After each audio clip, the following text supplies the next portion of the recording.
Inside the small ship, Hope Runner, the sound of steady beeping echoed through the main deck. The light from the screen glowed on Tommel's tired face. He stood over the medical bed where the alien girl now lay. Her body was still weak. Her hands barely moved. He checked her pulse again. It was slow but steady. He let out a quiet breath and leaned against the wall. Tommel had seen many strange things during his years of traveling through dead zones and border systems. He had seen wrecked battleships full of frozen shadows. He had seen worlds turned to glass after wars. But this girl, this strange, royal-looking girl, was different. She was not a wreck. She was not broken metal or scrap. She was alive. And someone had wanted her gone. He reached into a cabinet, pulled out a ration pack, and started heating it. The soft smell filled the small space. After a few minutes, her eyes opened slowly. She blinked at the ceiling. Her lips were dry. "You're safe," Tommel said. She turned her head toward him. Her voice was barely a whisper. "Where am I?" "My ship. I found you on Mera. You were barely breathing." She tried to sit up, but her arms trembled. Tommel gently held her back. "Easy. Rest first. Then you can talk." He handed her a small cup with warm water. She drank slowly. Her throat burned, but it helped. She looked at him again. He did not look like anyone from her world. His clothes were worn. His ship was old. But his eyes were calm. Not cruel, not greedy, just steady. "I am Lima," she said softly. Tommel nodded. "I figured you were important. That pod of yours had Royal Ovara. Tech, not something found in junkyards." She looked down. The silence between them grew for a moment. "I was exiled," she said. "They sent me to die." Tommel didn't speak at once. He had guessed something like that. Still, hearing it in her voice made it more real. He nodded again. "Well, not anymore." He moved to the controls and checked their position. They were drifting near the edge of a gas cloud, still too close to Ovara space. He needed to move farther before someone picked up her signal again. "You got a name?" Lima asked. He looked back at her. "Tommel, just a traveler. I go where no one wants to go." She watched him for a while, then looked away. Her heart still felt heavy. The weight of her past followed her. Even now, Tommel flew the ship into a quiet path between stars. It was slow but safe. He didn't ask her many questions. He just let her rest. Each day she grew a little stronger. She began to walk again. She helped clean parts of the ship. She read the old books Tommel kept in his corner locker. One evening, they sat near the small table in the dining space. The soft hum of the ship filled the silence. "Why did you help me?" Lima asked. Tommel leaned back in his chair. He thought for a moment. "Would you have left me if I was lying out there?" She shook her head. "Well, there's your answer," he said. Lima looked down at her hands. Her voice was quiet. "My own people would not have saved me." "That's their mistake," Tommel replied. She looked up. "They called me a traitor. I wanted peace. I spoke for those who could not speak. The court said I brought shame." Tommel tapped the table with his fingers. "Sounds like you're better than them." Lima gave a small smile. It was the first time she had smiled in weeks. Later that night, Tommel checked the ship's scanner. The screen blinked twice. A small mark showed up near their old location. It was a Hunter-class ship. Not Ovara, not human. Likely a mercenary vessel. He stared at the screen and whispered to himself. "Someone is looking for her." He shut off all external signals. No more traces. No more broadcasts. They needed to move again, farther this time. He returned to Lima's room. She was resting, eyes closed. He watched her for a moment. She looked peaceful, but her face still showed signs of pain. Her body had healed, but her mind still carried the wounds. He stepped out and returned to the control room. He changed course. They would head toward the outer fringe, places where no one asked questions, places where the stars were cold and free. 3 days later, Lima was well enough to walk without help. She joined Tommel on the deck, watching the stars pass by the windows. "These stars," she said, "they feel real." Tommel smiled. "That's because you're seeing them without walls." They both stood in silence for a while. She turned toward him. "I don't want to keep running." He looked at her. "Then what do you want?" "I want them to hear me. I want them to see that what I said wasn't weakness." Tommel crossed his arms. "That means going back." She nodded. He didn't answer right away. He walked to the navigation panel, looked at the maps, and let out a quiet breath. "All right," he said. "We'll find a way." Far across the stars in the halls of the Ovara Palace, the Queen stood before a screen. A report had reached her. Someone had picked up Lima's signal. The girl was not dead. She turned to her advisors. Her voice was calm. "Find her. Quietly." The order was clear. Bring her back before the people learned the truth. But the truth had already started to spread. The stars moved slowly outside the ship as it glided through space. Inside Hope Runner, silence filled the narrow halls. Lights blinked softly on the control panels. The engines hummed with a steady beat. For Tommel, this silence was normal. But now, there was something different about it. He was not alone anymore. Lima sat near the ship's side window, wrapped in a clean blanket. Her eyes followed the stars. She had spent her whole life behind the crystal walls of the royal palace. She had never seen stars this way. Not raw, not close, not through real glass. Tommel placed a warm drink in front of her. "You need energy," he said. She looked up at him and gave a small nod.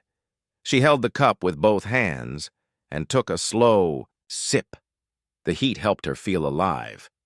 Tommel sat down across from her. "You sure you don't want to rest more?" "I've rested enough," she said. "My body feels stronger now, but my mind is still heavy." Tommel leaned back in his seat. "That takes longer to fix." Lima gave a weak smile. "My people would never say that. They only believe in order, not healing." Tommel studied her face. Even with her pale skin and tired eyes, she looked calm. Strong in her own way. Not like a lost royal, more like a survivor. "Tell me what happened on Mera," Tommel said after a pause. Lima looked out the window again. Her voice was soft. "They put me in a transport. No one said anything, not even my mother. They didn't use chains. Just silence, like I didn't exist." Tommel stayed quiet and listened. "When the shuttle landed, I stepped out and saw nothing. Gray land, no buildings, just wind and dust. I walked for a while, hoping maybe someone would come, but no one did." Her fingers tightened around the cup. "I found a cave and waited. Day turned to night, then another. I spoke to myself just to feel something. I knew they wanted me to die there. Alone." Tommel shook his head slowly. "That's not justice." Lima looked at him. "In the court's eyes, I was a danger. I asked them to stop hurting other races. I told them to listen to smaller voices. They said I had lost my mind." Tommel smiled a little.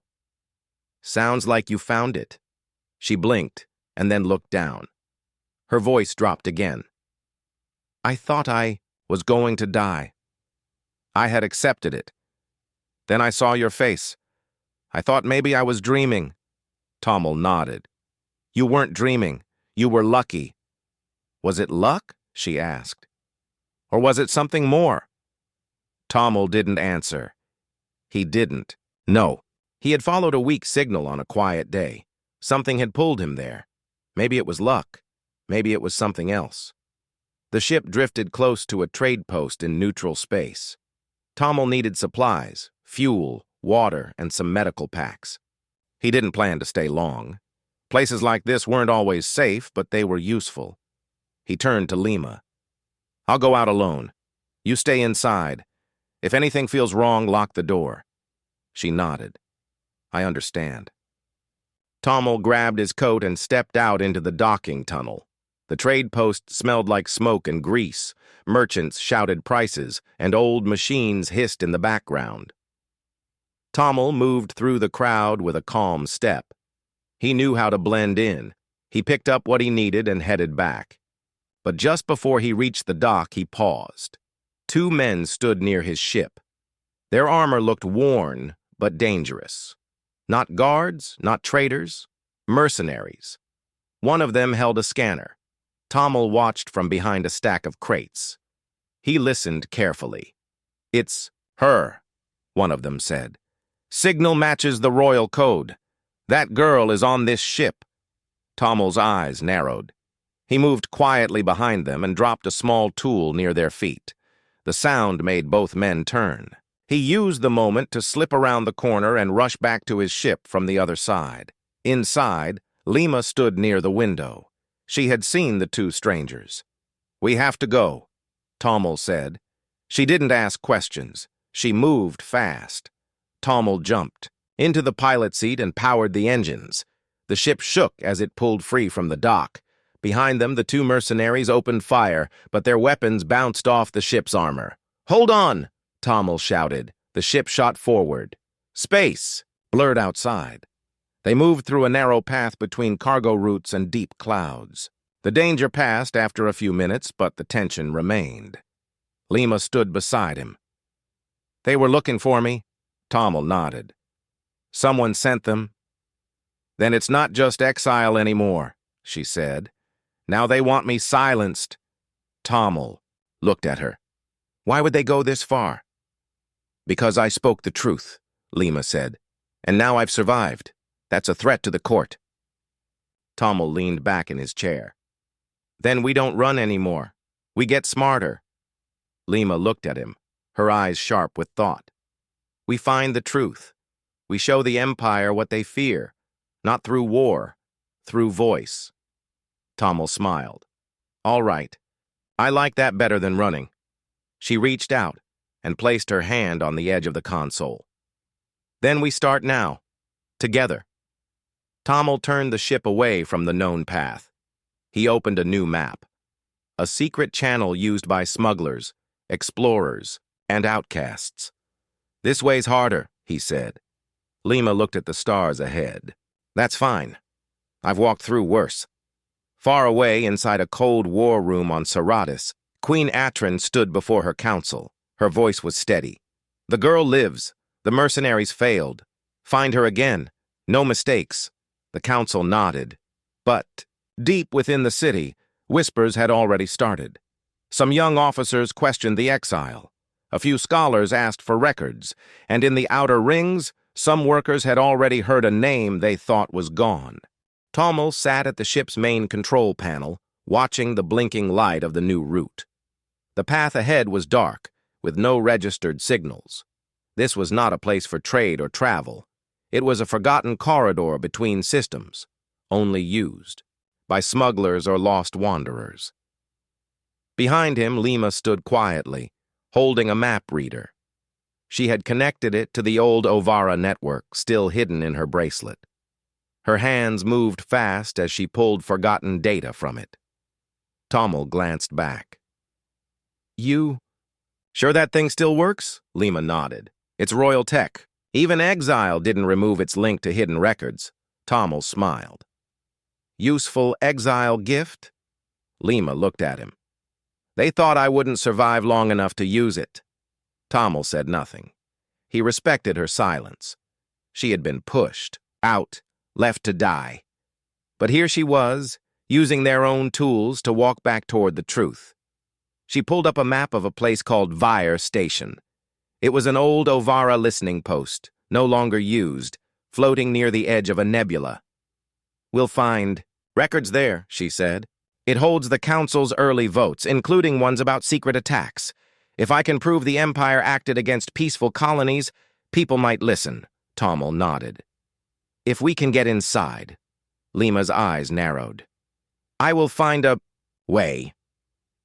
As they neared the station, Tommel prepared the ship's signal dampener. They drifted slowly, avoiding attention. Vire Station looked like a large metal shell floating in space. One side had broken windows. The power was weak, but still alive. Tommel brought Hope Runner in close and connected a docking bridge. The air inside the station was cold. Lights flickered. Dust floated in the air like ash. Lima walked forward, leading the way. Her steps echoed through the empty halls. She had grown up in places like this, metal walls, guarded silence, cold beauty. But now, the emptiness felt louder than any voice. They reached the command room. Most of the screens were off, but one still blinked. Lima plugged in her bracelet. Her eyes scanned the lines of code. I found something, she said.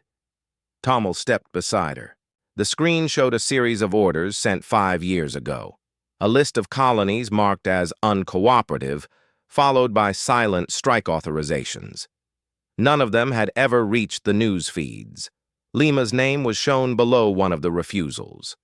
She had voted against those strikes. Tommel read it carefully. So you were right. They hid everything. Lima pressed a button. The file copied to a drive. Now we can show it. Tommel looked around.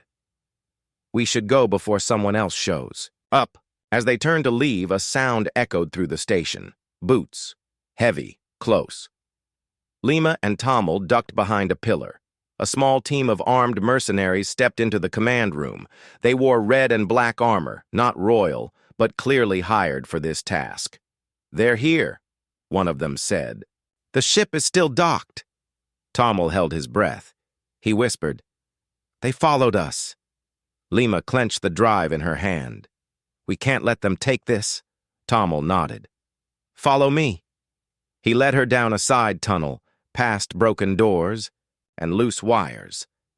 The lights flickered, but he knew how to move in shadow. They reached the docking bridge just in time. Behind them, a voice shouted, Stop them! Blaster fire hit the walls. Tommel pushed Lima ahead, shielded her with his body, and slammed the control to detach the bridge. The ship pulled away. Inside, Tommel jumped to the pilot seat. Lima took the co-pilot side and helped restart the dampeners. The mercenary ship turned to follow. Their weapons began to charge. Tommel spoke quickly. They're faster, Lima pointed ahead. Go into the nebula, they won't follow deep. Tommel turned the ship and rushed toward the thick blue clouds. Visibility dropped. The ship shook from energy waves, but Lima kept her eyes on the readings. Now dive, she said. Tommel pulled the ship down hard. The mercenaries followed but lost sight. Static filled their sensors. The nebula's pull grew stronger. Finally, the mercenary ship broke off. Too risky. Tommel steadied the ship and flew out through a narrow passage. They escaped the storm. Lima let out a slow breath. We made it. Tommel smiled. They won't give up, though. Lima held the drive tightly. Then we don't stop. Later, they rested. The ship floated in quiet space. Lima sat across from Tommel, holding a small star-shaped pendant in her hands. My brother gave me this when we were children, she said. He used to say one day we'd travel the stars together. Tommel looked at her. Where is he now? Dead. In one of the early strikes. He wanted peace, too. Tommel leaned forward. Then that's our reason. For him. For all of them. Lima looked up. Her voice was steady.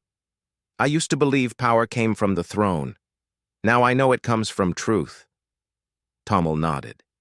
Truth lasts longer than orders. They sat in silence again, side by side. Not as rescuer and saved. Not as alien and human.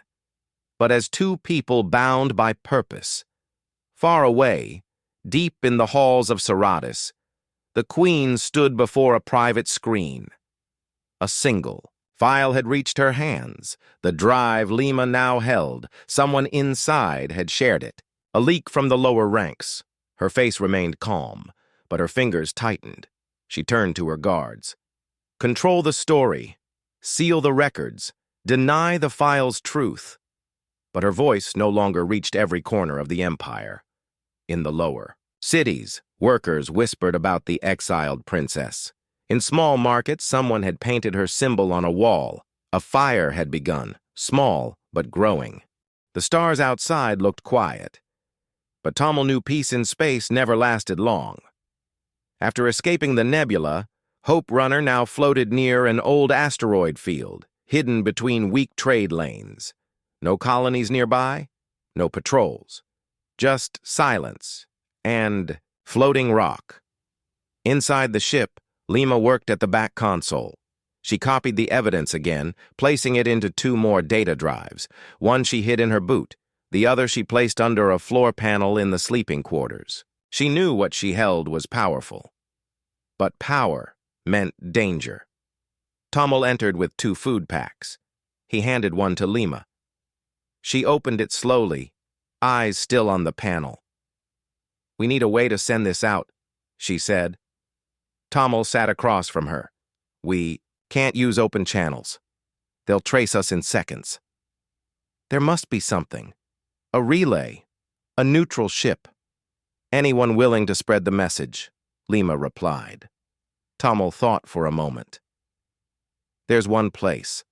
A traveling outpost ship, old Earth model. It's called Beacon Cross. It moves between free systems, trading fuel and news. No ties to any empire." "Can we trust them?" she asked. "We don't need trust," he said. "Just a moment. A broadcast window. One spark in the dark." Lima nodded. "Let's go." They reached the Beacon Cross 2 days later. It was large and round, built from broken ships and old stations. Dozens of lights blinked from the sides. Small ships came and went. No guards, just watchers. The kind of place where no one asked names. Tommel docked carefully. "We go in quiet. No titles, no talk of empires." Lima put on a dark cloak and tied her hair back. "Understood." Inside, the outpost smelled of metal and old fuel. Traders moved from stall to stall. Pilots laughed near food stands. Mechanics worked on strange machines. It was a city in the sky. Tommel led her to a corner room called the message deck. A long table with old transmitters sat there. A tall man with gray eyes managed the place. His name was Rulo. Tommel had traded with him once. "Tommel," Rulo said. "Still flying that same bucket of bolts?" "It still moves," Tommel replied. "We need a short, secure window. 5 minutes, that's all." Rulo raised one brow. "You in trouble?" "Not yet," Tommel said. Rulo pointed at the far console. 5 minutes, then you disappear." Lima stepped forward, placed the drive into the port, and typed fast. The screen lit up with coded layers.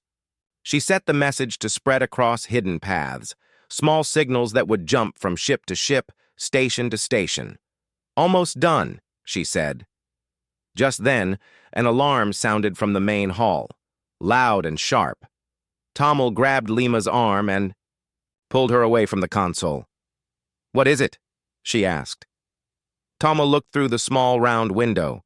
A black ship had arrived, no lights, no markings. But Tommel knew that shape.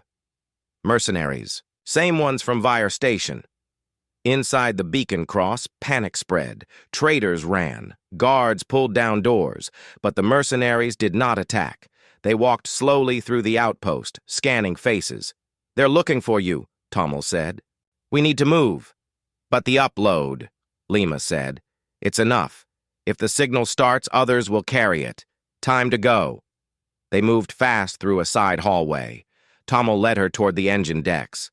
The old pipes there made it hard to track movement. Behind them, the sound of footsteps grew louder. Lima slipped once, but Tommel caught her. "Keep going," he said. They reached the docking tunnel. Tommel unlocked the gate and stepped into Hope Runner. Lima followed and locked the door behind them. Just as Tommel started the engines, the enemy ship turned. Weapons charged. A warning flashed on the control screen. "They're powering weapons," Lima said. "Let them," Tommel said. He hit the thrusters. The ship spun sideways between two metal towers, dodging the first blast. The second blast hit the edge of the dock. Smoke rose. Sirens echoed across the outpost. Inside the beacon cross, Rouleau watched the smoke and smiled. "Guess that was more than 5 minutes," he said. Hope Runner flew fast through the asteroid field. Tommel took sharp turns between rocks. Lima kept. "Watch on the rear scanners. The enemy ship stayed close." "They're gaining," she said. Tommel nodded. "I have one trick left."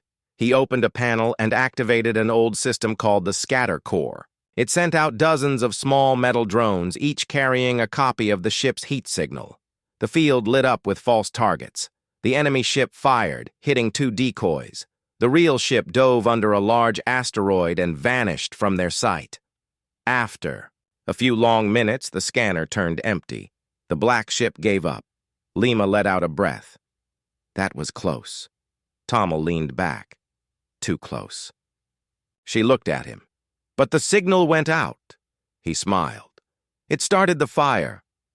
Hours later, they floated near a quiet moon. Tommel checked the long-range channel. One signal appeared, then another. Both carried small parts of Lima's message. "It's spreading," he said. Lima stood near the window. Stars blinked around her. She touched the small pendant at her neck. "Soon others will see what the court tried to hide," she said. "They will question the silence." Tommel looked at her.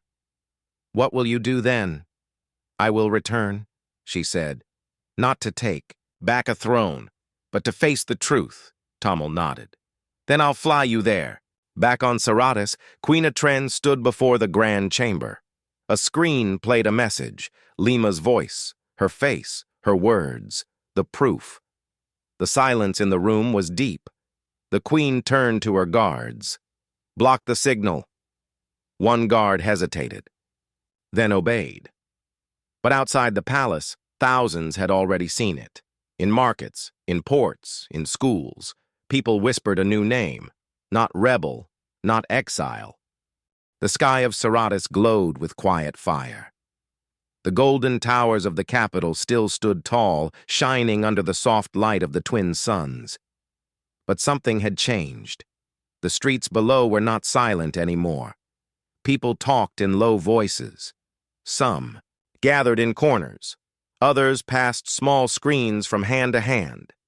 On those screens, the truth was clear. Lima had returned. Not as a royal, not as a soldier, but as a voice that refused to vanish. Deep in the heart of the sky, far above Saratus, Hope Runner approached quietly.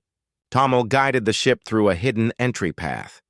The route had once been used by smugglers, now forgotten by most. But Lima remembered it. They flew low, under sensor lines, and reached the edge of the inner ring. Below them, the palace stood, like a silver mountain. Lima looked at it through the window, the place of her birth. The place that tried to erase her. Tommel glanced at her. "You ready?" She gave a small nod. "This time I walk in on my own." He handed her a thin device. "Signal me if it goes wrong." "I won't run," she said. Tommel smiled. "Then, neither will I." Lima stepped out of the ship wearing a plain cloak. No royal colors, no crown. Her feet touched the ground of her homeworld for the first time in many cycles. The wind carried the scent of flowers and heat. The air was still clean, but she felt the weight of every stone around her. She moved through quiet alleys.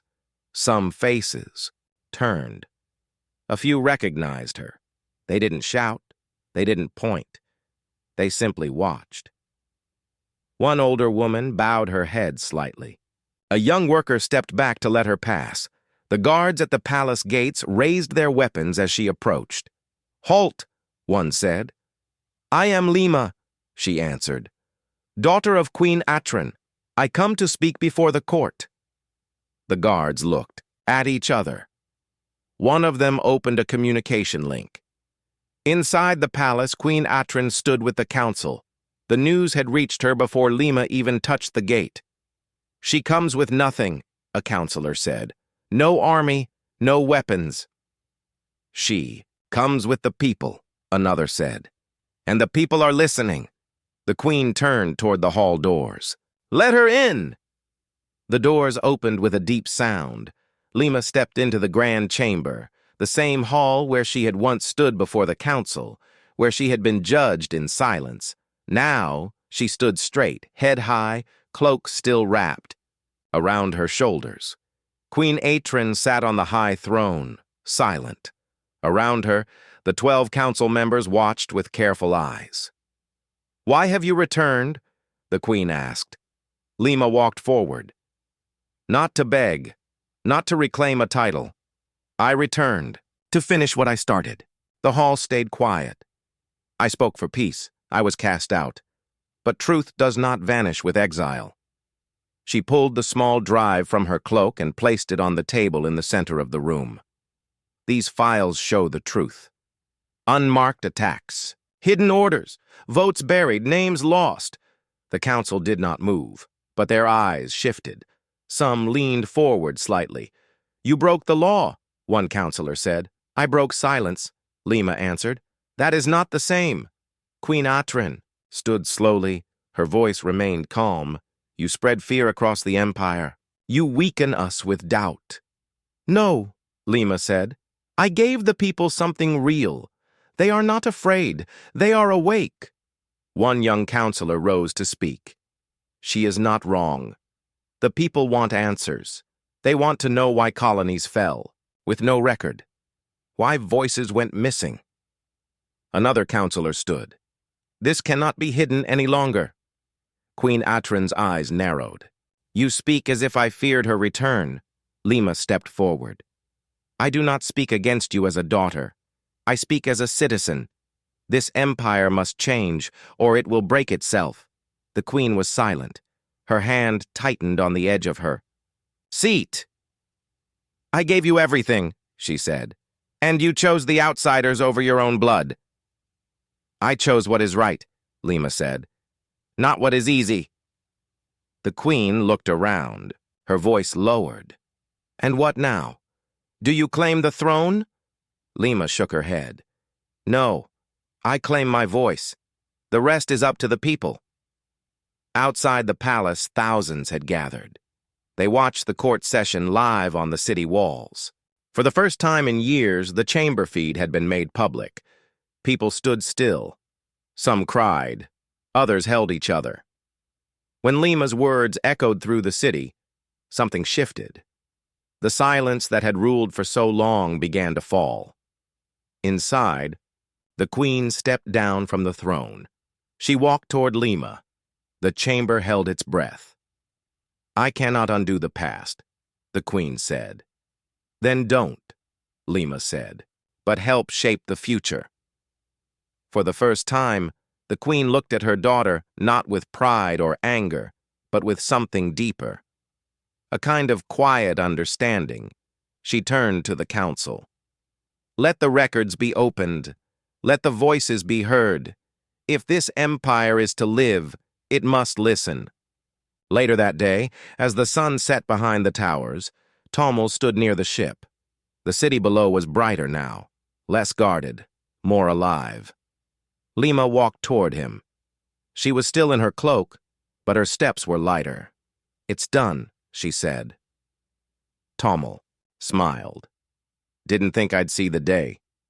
She looked up at the sky. "It's just the beginning." He opened the ship ramp. "Then we keep flying." She nodded. "There's more to fix, more to tell. But today we made a crack in the T wall." Tommel looked toward the palace in the distance. "You didn't just crack it," he said. "You lit it from inside."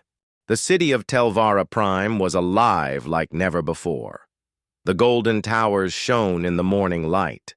But beneath the surface, a quiet change was moving through the streets and alleys. People spoke freely. Markets were full. Voices rose in hope. and question. Lima stood at the balcony of a small building near the palace. Her eyes looked out over the city she once called home, but now saw with new eyes. The royal robes were gone. She wore simple clothes, but her posture was strong. Her face showed both the weight of the past and the promise of the future. Tomel stood beside her, leaning on the railing. He smiled softly. "You did it. You changed things." Lima shook her head gently. "We did it. Not me alone." Tomel looked curious. "Who's we?" "The people," she said. "The ones who refused to be silent. The ones who listened and spoke back. Change doesn't come from one voice. It grows from many." She turned to him. "And you, human stranger, you stood by me when no one else would." Tomel shrugged. "I just followed the right call, and sometimes the right call leads you to the stars." Inside the palace, Queen Atron moved through the halls with quiet purpose. Her face was softer, now. The fire that once burned for power had cooled into something new: acceptance. She entered a room filled with old records. Council members and advisors sat waiting. The doors opened wider now. The walls no longer hid secrets. "Today, we begin a new chapter," the Queen said.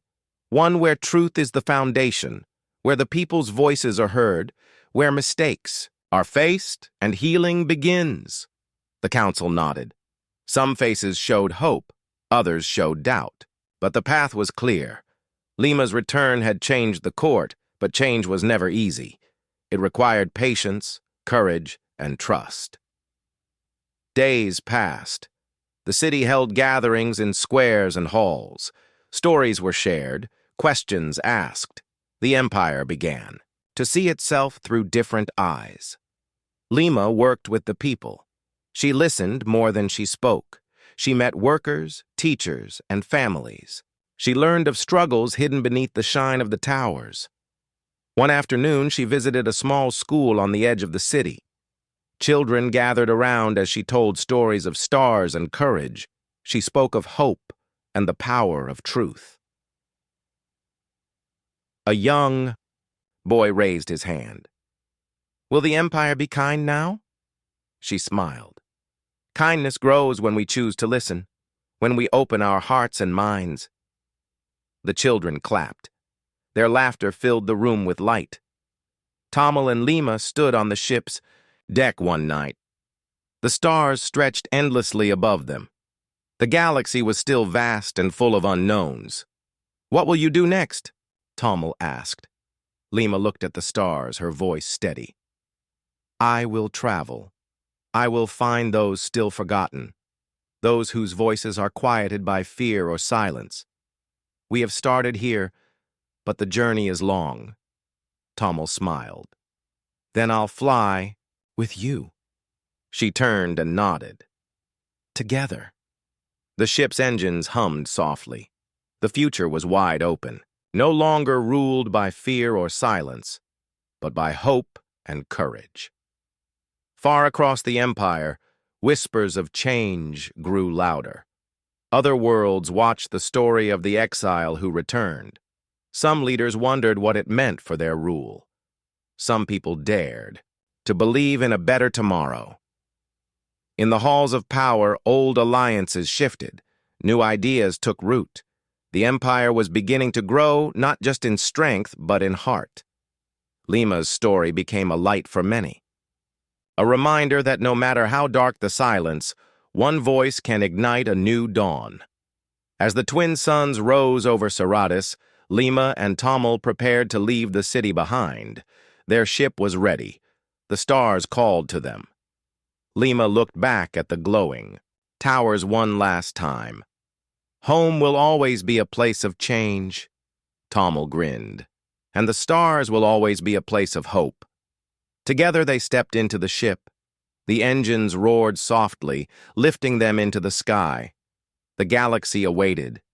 Inside the small ship, Hope Runner, the sound of steady beeping echoed through the main deck. The light from the screen glowed on Tomel's tired face. He stood over the medical bed where the alien girl now lay. Her body was still weak. Her hands barely moved. He checked her pulse again. It was slow but steady. He let out a quiet breath and leaned against the wall. Tommel had seen many strange things during his years of traveling through dead zones and border systems. He had seen wrecked battleships full of frozen shadows. He had seen worlds turned to glass after wars. But this girl, this strange, royal-looking girl, was different. She was not a wreck. She was not broken metal or scrap. She was alive, and someone had wanted her gone. He reached into a cabinet, pulled out a ration pack, and started heating it. The soft smell filled the small space. After a few minutes, her eyes opened slowly. She blinked at the ceiling. Her lips were dry. "You're safe," Tommel said. She turned her head toward him. Her voice was barely a whisper. "Where am I?" "My ship. I found you on Mera. You were barely breathing." She tried to sit up, but her arms trembled. Tommel gently held her back. "Easy. Rest first, then you can talk." He handed her a small cup with warm water. She drank slowly. Her throat burned, but it helped. She looked at him again. He did not look like anyone from her world. His clothes were worn. His ship was old, but his eyes were calm, not cruel, not greedy, just steady. "I am Lima," she said softly. Tommel nodded. "I figured you were important. That pod of yours had Royal Ovara. Tech, not something found in junkyards." She looked down. The silence between them grew for a moment. "I was exiled," she said. "They sent me to die." Tommel didn't speak at once. He had guessed something like that. Still, hearing it in her voice made it more real. He nodded again. "Well, not anymore." He moved to the controls and checked their position. They were drifting near the edge of a gas cloud, still too close to Ovara space. He needed to move farther before someone picked up her signal again. "You got a name?" Lima asked. He looked back at her. "Tommel, just a traveler. I go where no one wants to go." She watched him for a while, then looked away. Her heart still felt heavy. The weight of her past followed her, even now. Tommel flew the ship into a quiet path between stars. It was slow, but safe. He didn't ask her many questions. He just let her rest. Each day, she grew a little stronger. She began to walk again. She helped clean parts of the ship. She read the old books Tommel kept in his corner locker. One evening, they sat near the small table in the dining space. The soft hum of the ship filled the silence. "Why did you help me?" Lima asked. Tommel leaned back in his chair. He thought for a moment. "Would you have left me if I was lying out there?" She shook her head. "Well, there's your answer," he said. Lima looked down at her hands. Her voice was quiet. "My own people would not have saved me." "That's their mistake," Tommel replied. She looked up. "They called me a traitor. I wanted peace. I spoke for those who could not speak. The court said I brought shame." Tommel tapped the table with his fingers. "Sounds like you're better than them." Lima gave a small smile. It was the first time she had smiled in weeks. Later that night, Tommel checked the ship's scanner. The screen blinked twice. A small mark showed up near their old location. It was a hunter-class ship.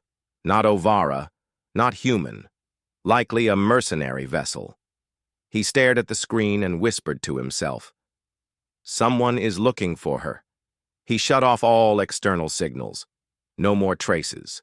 No more broadcasts. They needed to move again. Farther this time. He returned to Lima's room. She was resting, eyes closed. He watched her for a moment. She looked peaceful, but her face still showed signs of pain. Her body had healed, but her mind still carried the wounds. He stepped out and returned to the control room. He changed course. They would head toward the outer fringe, places where no one asked questions, places where the stars were cold and free. 3 days later, Lima was well enough to walk without help. She joined Tommel on the deck, watching the stars pass by the windows. "These stars," she said, "they feel real." Tommel smiled. "That's because you're seeing them without walls."